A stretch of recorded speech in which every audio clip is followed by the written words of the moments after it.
Taksi drone untuk pertama kalinya. Flying drone taxis. The first electric air taxis. Flying drone taxi. Drone taxi. Drone taxis. Flying drone taxi. First air taxi. Drone technology है. Flying taxis. Taksi terbang. Air taxi. Flying car. Flying taxi.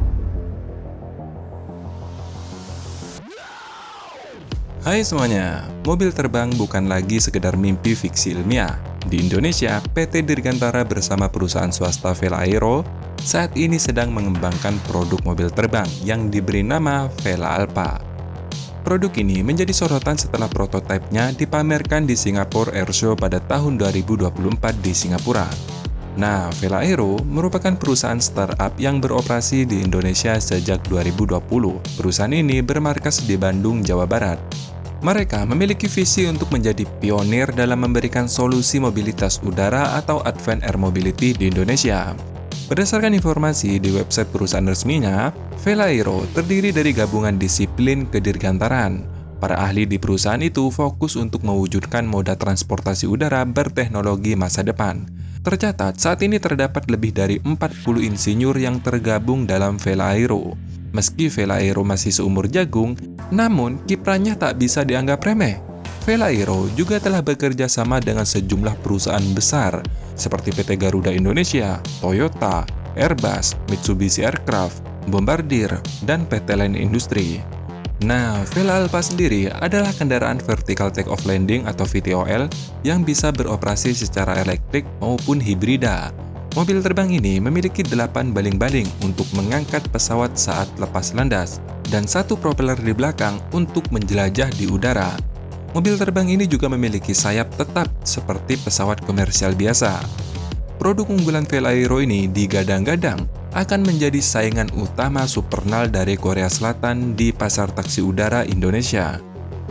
Sekarang mengenai spesifikasi dan kinerjanya, Vela Alpha memiliki panjang 10,8 meter, rentang sayap hingga 13 meter, dan tinggi 4,2 meter.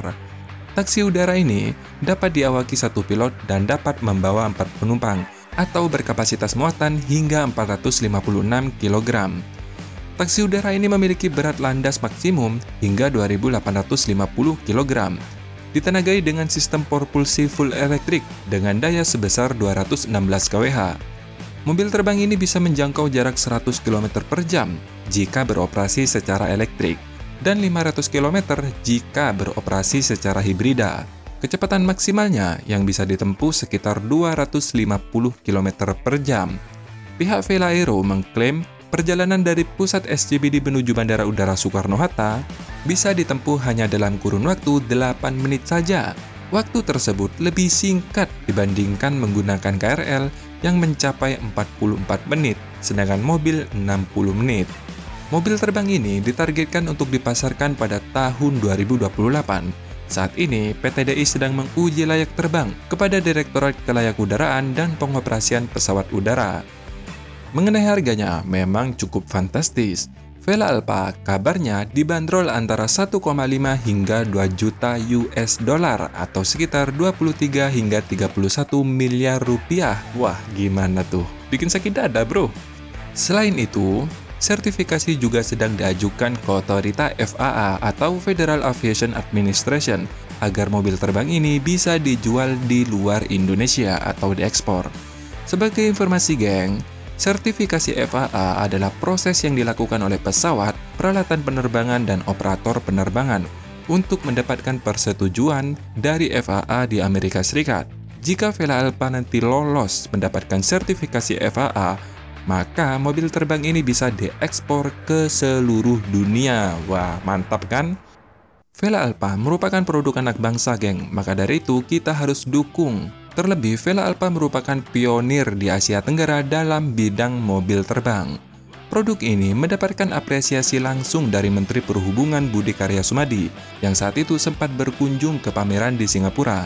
Vela Alpha diharapkan bisa menjadi alternatif transportasi udara yang efisien, cepat, dan ramah lingkungan. Ngomong-ngomong, geng, saya kemarin melihat salah satu video nih bagaimana sebuah drone saat tertabrak burung. Tentu, pertanyaan tentang keamanan juga muncul pada drone taksi ini jika terjadi hal demikian.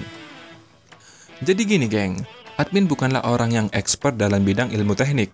Namun secara standar keamanan drone biasanya berbeda dengan drone taksi yang notabene membawa penumpang manusia. Standar FAA mensyaratkan adanya sistem redundansi untuk beberapa sistem kritis pada pesawat, termasuk sistem propulsi. Sistem kritis tersebut yakni sistem redundansi, di mana sistem cadangan yang dapat digunakan jika sistem utama gagal. Kemudian juga ada sistem kontrol penerbangan adaptif. Biasanya sistem ini aktif secara otomatis menyesuaikan kontrol drone taksi untuk mengkompensasi kerusakan pada baling-baling dan menjaga stabilitasnya. Jika baling-baling drone tidak berputar disebabkan oleh berbagai hal, termasuk burung misalnya, maka sistem redundansi akan aktif untuk memberikan daya angkat ekstra untuk drone taksi. Kemudian, daya angkat tersebut akan diproses oleh sistem kontrol adaptif supaya menjaga drone taksi tetap stabil. Dan satu lagi, geng, pertanyaan yang sebelumnya ada di benak admin nih. Kenapa PT DI membuat angkutan massal seperti ini? Karena drone taksi bukanlah transportasi yang kaleng-kaleng, geng. Mengingat harganya saja bikin sakit dada. Bayangkan 23 hingga 30 miliar rupiah, orang kaya aja belum tentu beli kan? Jangankan beli, nyewa aja mikir-mikir, geng. Paling nggak jauh beda sama nyewa helikopter kan? Penggunaan ilmu pengetahuan dan teknologi mutakhir ini semakin tidak bisa kita hindarkan. Para perencana harus mempertimbangkan betul-betul perkembangan ilmu pengetahuan dan teknologi. Dan kita juga harus menjadi bagian dari produsen teknologi. Begini, geng. Memang drone taksi saat ini masih merupakan moda transportasi yang mahal. Tapi geng, ini bukan sekedar seberapa mampu orang Indonesia dapat memilikinya, tapi seberapa besar benefit yang kita dapat jika menguasai teknologi drone taksi ini.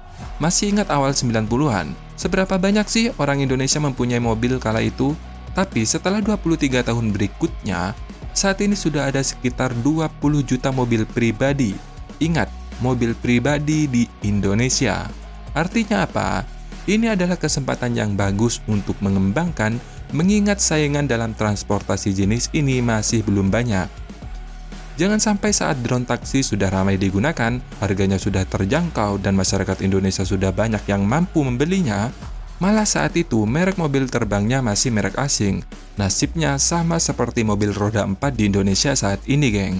Lagi pula, drone taksi mahal bagi orang Indonesia, tapi enggak bagi orang Dubai, geng. Lihat no, Aventador terbaru seharga Vela Aero baru saja launching sudah garcep di sana. Betapa bangganya jika Vela Aero nanti berterbangan di Dubai, geng. Pasti di balik itu nama Indonesia terukir di benak mereka, geng. Sampai di sini informasinya, terima kasih sudah menonton dan sampai jumpa.